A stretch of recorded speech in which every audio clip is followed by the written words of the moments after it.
Hello and welcome to episode 1439 of the Sleeper and the Bust. It is Friday, August 1st, and I'm your host, Paul Sporer, joined this afternoon by Justin Mason. Justin, 2 months left. The deadline's over. How you doing after that deadline yesterday? That was a hell of a day. Mm-hmm. I mean, I think Jason and I will cover most of the trades on the weekend. Yeah. So we're not going to cover them tonight. But just to no major starting pitchers get moved is crazy to me. That was the craziest part, and it makes me think that with the prices that we were seeing relievers go, that maybe the starter prices were elevating respective to that, which I understand, but then the teams were balking, right? They were okay with the high prices for the relievers, but equivalent packages for starters just became too much, and teams opted either for the mid-tier starters or just nothing. And so yeah, the big dogs didn't really go anywhere. It was a crazy reliever market. There's a lot of stuff that happened. So you and Jason will have a ready-made episode there on Sunday. You can break down the entire new Twins team. They got a whole brand new team, so you can meet the new squad. But we're going to dive into the two-step for Week 20 here. A lot of repeats from last week, so guys that got moved. So maybe our commentary probably hasn't changed with one start or anything here. But let's revisit Brandon Pfaadt again, because he's still Brandon Pfaadt. Actually, I don't know if he was one of the repeats from last week. No, it was Eduardo that was a two-step guy. I know you've liked him. Let's look at more of like a 30,000-foot view, maybe the going further the rest of the year and even going forward. The home runs remain a massive issue with Pfaadt and makes it difficult for me to recommend him in very many spots. I never really feel comfortable. He didn't get any better against lefties. 5.11 ERA, 131 WHIP. You still see the flashes poking out, and he still has 10 wins. So from a fantasy perspective, there's even been a tinge of value. But at 26, where are you now on Brandon Pfaadt? Someone that you've definitely liked over the years, and I have too. I'm not like trying to throw it on you like you love him, but I jumped off last year, and you're still on the train. Do you still like Brandon Pfaadt? I want to, but every time I think he's starting to figure out the home run issue. I mean, he went 5 games and only gave up 1 home run total in those 5 games, and then goes up against your Tigers and gives up 3. Now, there's nothing inherently wrong with getting beat up by the Tigers. They're a good team, but it's just problematic issue. He just cannot. I mean, it's very much the diet version of what Bailey Ober was. Obviously, Bailey Ober not there anymore. Right. And that isn't feasible, especially when you're not getting, a good strikeout rate on top of it. So that, to me, I think I'm probably over Pfaadt for next year. Maybe if he's extremely cheap, and he may be extremely cheap, I'll throw a buck on him, see if he ever figures it out, because I do like the talent, but until he figures out how to keep the ball in the yard, it's just not going to work. Yep. It's always looming. Like a knife hanging over you, that there's going to be a multi-homer game, and it's going to kill any of the good work that you were getting from Brandon Pfaadt prior to that too. That's the tough part about those super dud outings. So you're looking at San Diego and Colorado both at home. Now, San Diego bolstered their lineup. They've got some bad lineup numbers over the last 30 days, maybe even the last 45 days. It's been a while, but they did just kind of remake their lineup and really added some depth there that I think thickens the lineup. These were not stud moves like Ramon Laureano and Ryan O'Hearn, but those are good pickups. That's a big jump in potential production for them. So I think they're scary again, San Diego. Meanwhile, Colorado sucks. Are you starting Pfaadt anywhere? Deep leagues at all, or is it just too much with the homers? I mean, I think deep leagues you probably are. 15s, I can see it. Colorado, you get Colorado on away from Coors, that's true. And if you can't start him there, he shouldn't be on your roster. Yeah. And the obligatory mention that the juice is on the back end, which is scary because I'm talking about how there's a bunch of repeats this week. One thing happens and sets off the track of the schedule, and they don't get that second start. But they're all at home, so the chances that one thing's going to happen is less likely because weather-wise, but not. That's usually what trips people up. That is a big one. Weather is definitely a big one, but I will say in August, with it being the dog days, simple skips or shortened outings and different things like that will come up. So be careful laying firm plans on two steps, guys, because you'll just get burned trying to commit to it too hard. Obviously, make your best decision on the news that we have, but just be ready for the changes because I do think that they'll continue to come throughout the month. Jeffrey Springs is leaving Sacramento for 2 at Washington, at Baltimore. Washington offense didn't trade anybody, right? They're still whole there. They sold some bullpen pieces. Baltimore, they're not good, but they're whole, yeah. Right. Like they can clip you every once in a while, but they have not panned out the way I expected this year. I thought they could jump a level. I mean, Cruz isn't even playing, and he was a big piece of what I liked there. But then Baltimore did. I just mentioned O'Hearn and Laureano are gone. Cedric Mullins is gone. He went to the Mets. They are a worse offense. Now, they're not terrible, though, because they still have a core. They're actually kind of similar to Washington, where there is still that functional core that can really get you, but then the surrounding pieces can be really rough. So how do you feel about an at Washington, at Baltimore for Jeffrey Springs?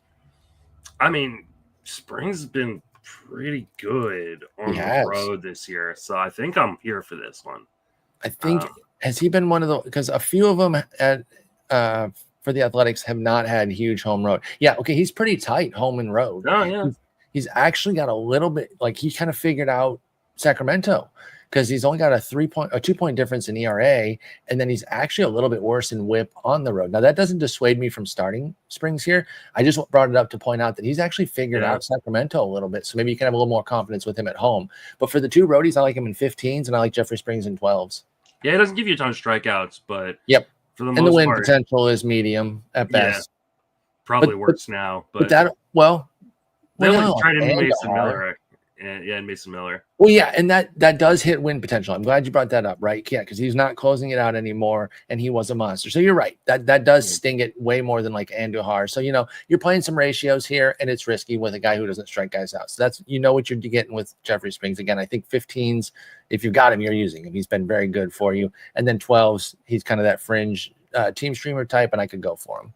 Eric Fetty, who's now in Atlanta, if you didn't know that move happened, if anybody listening missed that move, and Joey Wentz. They both get Milwaukee and Miami. Are either of them appealing to you, Fetty or Wentz? No. I can't get there either, and I don't think we need to spend a lot of time on it. Especially with, Miami's played well. Really well. It's not like – and I know they traded some pieces too. They traded Sanchez, but at the end of the day, they played better than I've expected, and it's been for a little bit now. They've been putting some numbers on the board. Neither of these guys really inspire anything for me. Nope, I really can't get there with either of them because Milwaukee's obviously very good, and as you pointed out, Miami on the rise. Brandon Young, for Baltimore is going to go to Philly, and then host the Athletics. How do we feel about that for Brandon Young? Man, he looked good in that last start versus Toronto. And that was the second time he's gotten over 5 or more innings in a start. And so I am somewhat intrigued by this. But there's, a little bit of home. I guess the home run issue really was just that Miami start. See, there we go, Miami again. That's the thing too. I'm glad you mentioned the home runs because it's Stowers doing a lot of it, but Agustin Ramirez is there. They got a few other guys. They can rip you for some homers. And I want to say this because I'm not going to be on the deadline show. Jacob Marcy, if PJ's listening, he knows Jacob Marcy's getting an opportunity in Miami. I think, and I like Sanchez, so this is no shade on Sanchez. This is all positive on Marcy. I think he could be Sanchez plus the rest of the way.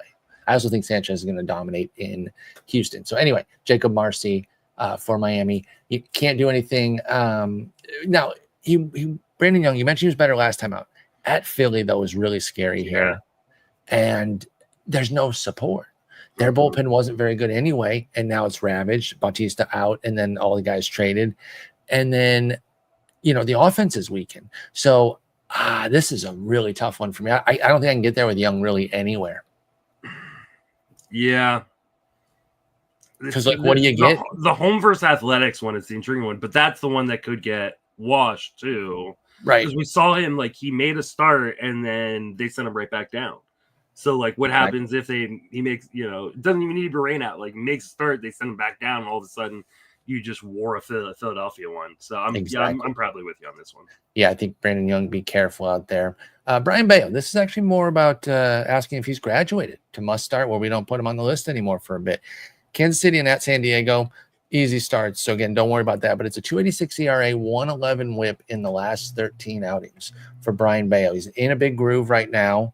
Do you have him as a must start? All formats. Don't even put him on a 2-start list when we're talking about the the decision guys.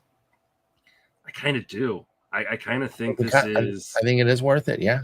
I think at this point you're looking like since June 15th, he's got a 2.50 ERA, 46 strikeouts and 57 2/3. So you're not getting a ton of strikeouts, but he's not giving up home runs. He's not walking guys. He's getting up dubbed. 16 wins. Got 5 wins in that stretch as well. Four last month, by the way, for Bayo. I think you're kind of starting him everywhere, especially when you got these kind of matchups, right? You got Kansas City and then at San Diego. I think, for sure he's starting. Yeah, I think, even a bad starter too right now doesn't immediately take you off of him. And that's usually a litmus test for me with a must start guy is like, okay, how am I going to react when that bad start happens? Because it's going to happen for everybody. Am I going to panic and say, oh gosh, the guy's turning into a pumpkin, I got to get out of here? Or can I chill a little bit? I think you can give Bayo a start or 3 to mess up, depending on how bad they are, and still hang with him. So he is a graduated to must start. Michael Soroka went to the Cubs. I know Cubs fans wanted more, which I can understand. They probably needed more than one arm, especially somebody like him who has health issues. But I love the talent, and I love this move for Soroka. It's one of my second half kind of breakthrough pitchers, and going to a better spot was part of why I liked him, because it will up his win potential in Chicago. So I think you kind of know my answer from the way I'm saying it. I will point out he's got Cincy and at St. Louis. Let's go Michael Soroka. I'm starting him everywhere. Well, 10s, you don't have to. I want to be clear on that. He's on the table, but you don't have to, because you could easily have a good enough rotation not to. But I would consider him anywhere. Michael Soroka, what about you? I mean, that one is tougher for me. I know you really, really love Soroka. I do. And I wonder how much of that is just, your kind of blind love for the dude. Like in his last 5 starts, he's only managed to go deep enough to qualify for win twice. I've watched them all. They're good. He's got talent, man. I don't know. He absolutely has talent. That's why I'm not just like shooting you straight down. But we're now talking about a brand new team. He's going to have a new catcher, calling games. I think this is 15s only for me. Okay. And in 10s and 12s, like he's either watch list or you pick up and stash and kind of see how he does here. But I don't know that I feel as confident as you. He does need to be more efficient. Like he is somebody who doesn't really walk guys, right? And that can be deceiving of like, well, he fills up the zone. He's super efficient. No, to your point about Michael Soroka not getting through 5 innings consistently, including in 3 of the last 5 outings that he's had, is that he's run up his pitch counts, not even necessarily with a ton of walks. He's got a few multi-walk games, which is uncharacteristic.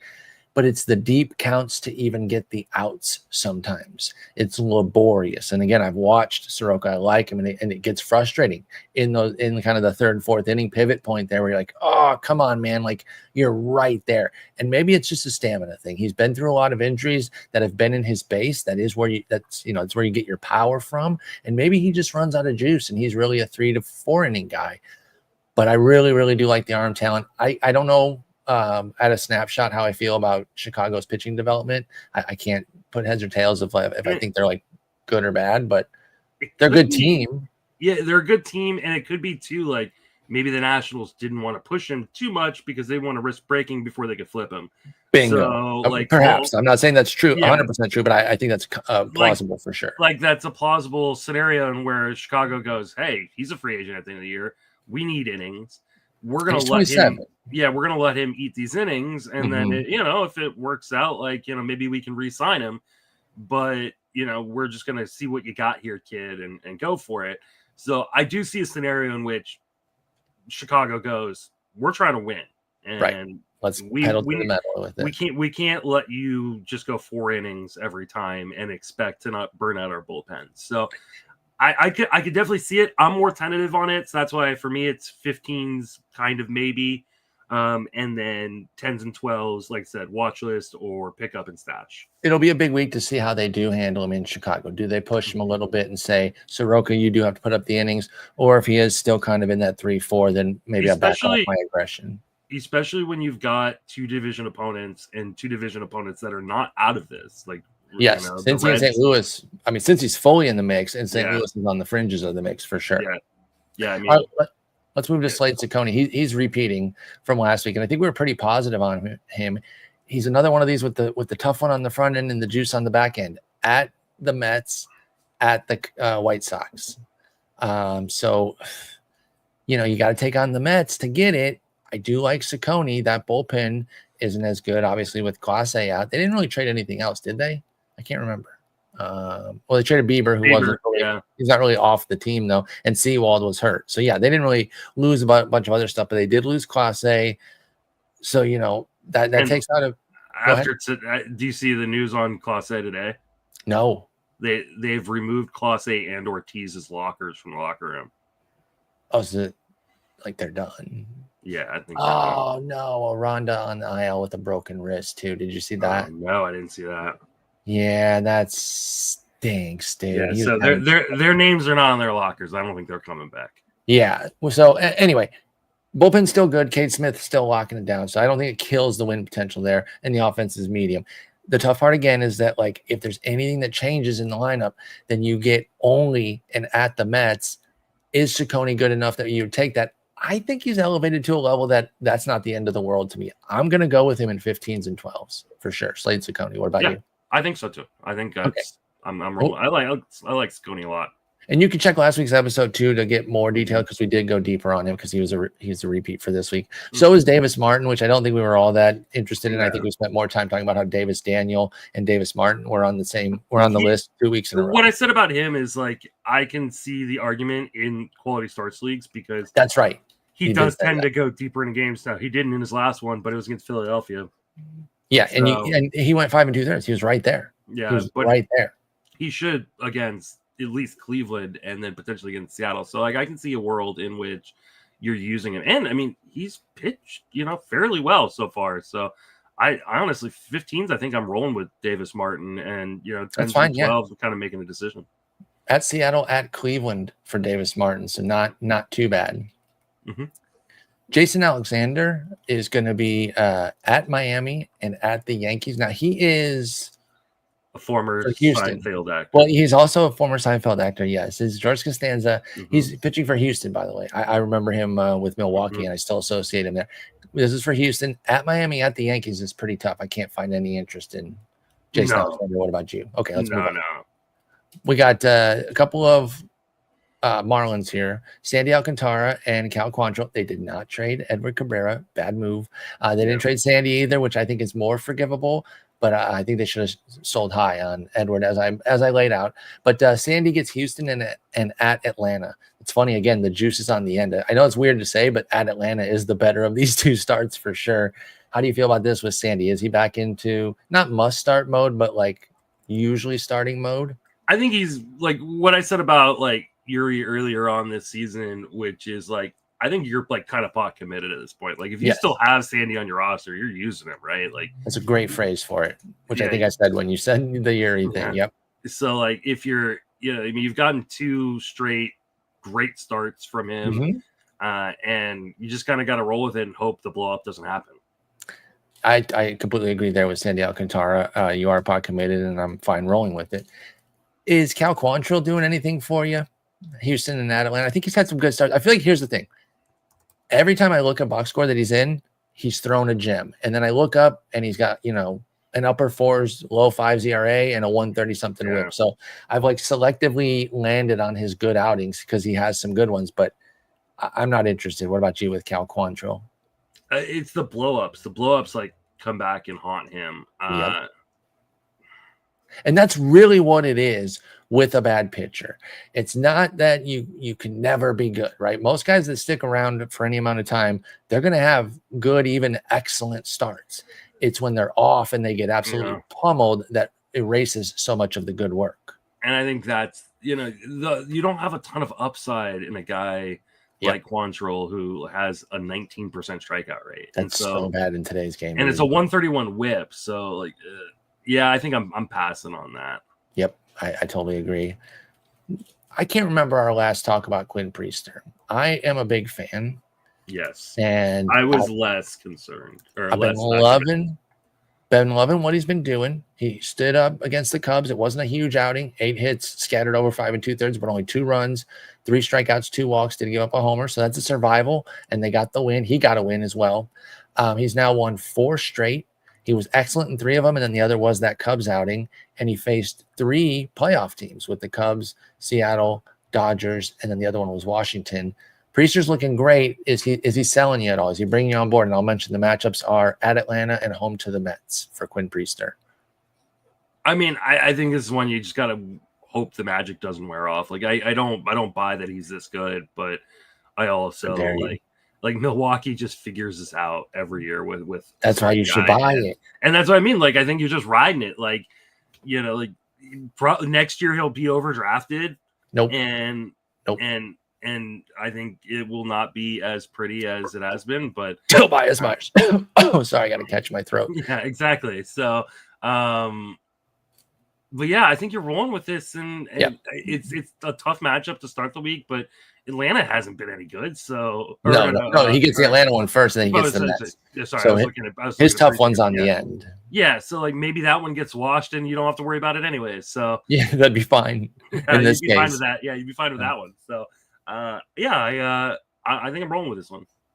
Okay, so I love Zebulon, and I called him his actual name instead of Zebediah because before I knew it was Zebulon, I called him Zebediah in my head all the time. So I still kind of always do it. I didn't know it was Zebulon. That's Zebulon is undeniably better. I want to be clear on that. It's fantastic. When you say something so many times to yourself, like it just sticks. So, he's always been Zebediah to me, even though I know that it's Zebulon. But anyway, I'm talking about Zebby Matthews, of course. I can't imagine anybody didn't know who we were talking about, even if they didn't know his actual first name. And I love him. I do. And I want to love him. But he's a prototypical Minnesota guy where he's got the very tantalizing strikeout to walk ratio and then home run problems because he lives in the zone and he's not as good as Joe Ryan at doing that, or even as good as Bailey Ober, at least previous to this year. He's pitching more like this year's Bailey Ober. So he's still smacking us around. And you talk about it's the blowups, which is, I think, what you're saying with Cal Quantrill. Yeah. That's been Zebby. Earned runs the last 5 outings, 4, 1, 5, 0, 5. What do we do here with Zebulon? He's going to Detroit and hosting KC. It's a 29% strikeout rate, man. It's just so juicy. That's why I stay in, dude. 23% strikeout minus walk rate. Like that's, but I mean, I think in 15s you're obviously rolling with it, and because of the upside. But like if you're protecting ratios at all, like I can totally understand like backing away from it. But if you're not afraid of Kansas City on the back end, you are afraid of Detroit. Detroit's the one. And the problem is like, we've unlocked again, by the way. I'm a wee guy. I know I pointed out every once in a while. Shut up. I'm a wee guy. I don't give a crap. Go ahead. The problem is like, who does Minnesota have to support him? That's true, dude. Like when I say that they have a brand new team for you and Jason to discuss, I'm not kidding. Definitely about the bullpen. They have a brand new bullpen. And then I think Kirby Puckett's batting third from hell tonight, and behind Cody Clemens. Cody Clemens getting hella playing time now. Oh, they did call up Alan Roden. Yeah, they have to. They need a left fielder. Like, they don't have Buxton yet. So. I was worried that that they would stick with this Kiersey Jr. guy, which good thing they're not. He has a negative 11 WRC plus. So I'm intrigued by Roden. But anyway, Zebby, I think it's a no as well. And you mentioned, if you're chasing ratios, and you've mentioned a few other things about like if you need strikeouts, if you need quality starts. You have to be playing your standings right now. That's exactly what I was going to say. Like as hard as possible. Like that's all you care about now. In one of my auctions, I legitimately last week picked up like 5 relievers. Like I'm last in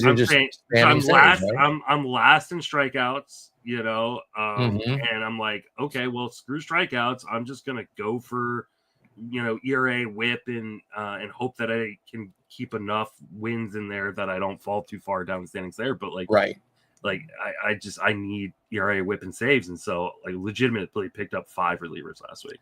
I've done it with steals in one of my main event teams where I was like first or second in all the other hitting categories, but dead last in steals. So I was trying to power spam them. And so, you got to play to your standings, folks. It's no more best talent available. Unless your standings merit that, right? There's sometimes that the standings are all kind of crunched together where you can literally get help everywhere. but in a lot of cases, there's going to be certain categories that you need to start hard attacking. All right, going on to our next guy here is a guy I've really started to fall for here. And I'm a little bit late to the party. So those of you who are early on him, hat tip to you. But I'm talking about Mike Burrows from Pittsburgh. Kind of a set, not the top prospect. We know that that's Bubba Chandler, but he's right there as a pretty interesting prospect on Pittsburgh lists. And he's put up now 58 innings of a 16% strikeout minus walk, which is pretty good, and put up a 3.88 ERA and a 1.26 whip with that. He gets San Francisco and Cincinnati at home. Mike Burrows for Pittsburgh. You love them both at home. I'm going forward with him. What about you? I mean, he just threw a gem against my Giants, where he allowed 1 run in 6 innings on 3 hits and a walk, striking out 7. I think you're using him here. Like, I wasn't a big fan, but a lot of it had to do with, like, he wasn't going deep enough into games to win, but he's gone the last 3 games, he's gone deep enough to win. He may not win because it's Pittsburgh, right? But I think you're looking for ratios, and the strikeout rate's starting to tick up too. So I'm pretty intrigued by Burrows, and I would use him definitely in 12s, 15s, and some 10s for sure. And I'm holding too. Like, don't get rid of Burrows. This is not a spot start stream situation in any format. You got to play this through a little bit. And again, he's down. He was down. I almost said down ballot. He was down the list a little bit on the prospect list. He was 15th on the list this year. But I think he's playing above the expected level there. And I wonder if Eric would re-rank him a little bit higher. Obviously, he's now close to graduating, but he's pitching pretty well. Mike Burrows, so keep tabs on him. Verlander's back. Yeah, he was there on the list last week, so he only got 1 start this week at Pittsburgh and then home to Washington. He finally secured that first win. You guys know how I feel about Verlander. I want to start him, but I know that you probably shouldn't. How did they not trade Verlander? Like, I don't know, man. For anything, maybe he just didn't want to go. That's also true. They kind of asked him, like, "Hey, listen, we're not going to get a ton back for you anyways. It would just be us getting your contract. Do you want to go somewhere?" Here's the 3 teams that called. Yeah. Are you interested? Type of vibe. And if he said no, I respect that. He's earned it, in my opinion. He has thrown 2 gems in a row now. Well, it's hard to say a gem when you throw 5 walks. I would be reluctant to use that term. He only did the Atlanta game was ugly and really Atlanta. He survived that game, and Pittsburgh was a gem though. Yeah, Pittsburgh was. He was pitching really well. He got in a little trouble in the first, and then he was great after that. So he gets him again, and then he gets Washington. Is that enough to start Verlander in a 15? In a 15, I think so, but I don't think in a 10 or 12. Me neither. Let's move to new Tampa Bay Ray. Such a Ray, by the way. Adrian Hauser at the Angels and at Seattle. Right? Is he not? Is he not like the most Ray ever? Yeah. And I know our boy Nick wanted Bailey Falter to go there, who's just a left-handed Hauser, and that would have been a perfect fit for them too. Hauser's actually been pitching high-key very well because it's getting clouded because Andrew Vaughn's popping off with Milwaukee and everyone's kind of clowning Chicago. Oh, I can't believe they got rid of him. Look, it was trading, your former number 3 overall pick for a 32-year-old journeyman pitcher. But in the time he's been with them, he has a 2.10 ERA and a 1.22 whip. Obviously, he's not a 2.10 true talent by any stretch. Well, I think go ahead.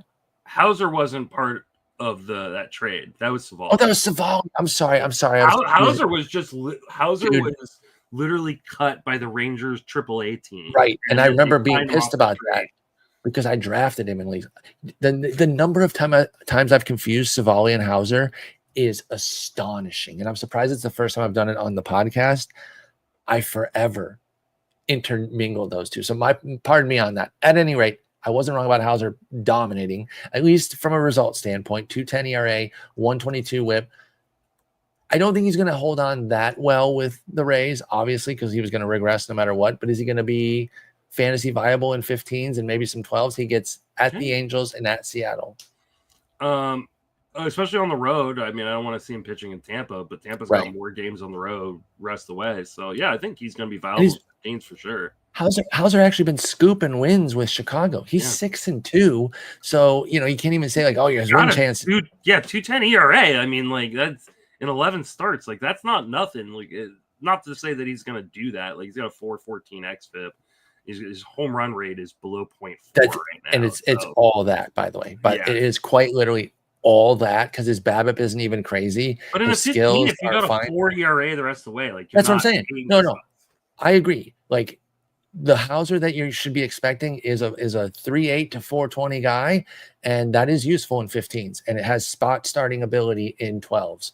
Now, I will say this: my one concern is that the Angels could start his home run regression in earnest because they're so good at homers. But I am still going with Adrian Hauser. Our last one here: this guy's been pitching brilliantly, and if it was any sort of medium to good options, I wouldn't have even put Eric Lauer on the list because I think he's been pitching that well. However, it's one of the most devastating two steps that you can draw up. It's a trip to Colorado, who I know they suck, but it is still Colorado. And then he has to go to the Dodgers. He's got the Blue Jays support, so he can get you like a 5-inning, 3 or 4 earned win, in the right situation because they're good. But are you running at Lauer in 12s and 10s? I think you still just got to run him in 15s. That's where I'm at least in the one league I have him. But where are you running Lauer? I don't think I'm running him anywhere. Anywhere? You're not even running him in 15s? It's such a messed up set of. It is tough. It is really at the Dodgers really and at the Rockies. Like he's been so good though. I guess 15s, but at the Dodgers, like we always say, like it's studs only, and Eric Lauer's not. I know. Well, but they have not been playing. That's fair. Well enough to generate the studs only for a bit. Since July 1st, not a huge sample of a month, especially when you start splitting the data. But versus lefties, they're 17th in WOBA, the Dodgers. So they've been, he's catching them at a good time, Lauer is. I'm not saying that they can't flip you on a dime. Of course they can. And it's a scary two-step. But I think I'm starting Lauer in 12s. Maybe I'm crazy.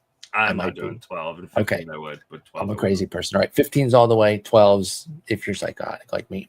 All right, there you go. Short list again this week. I think there's another slow Thursday next week. Yeah, it's another very, very light Thursday.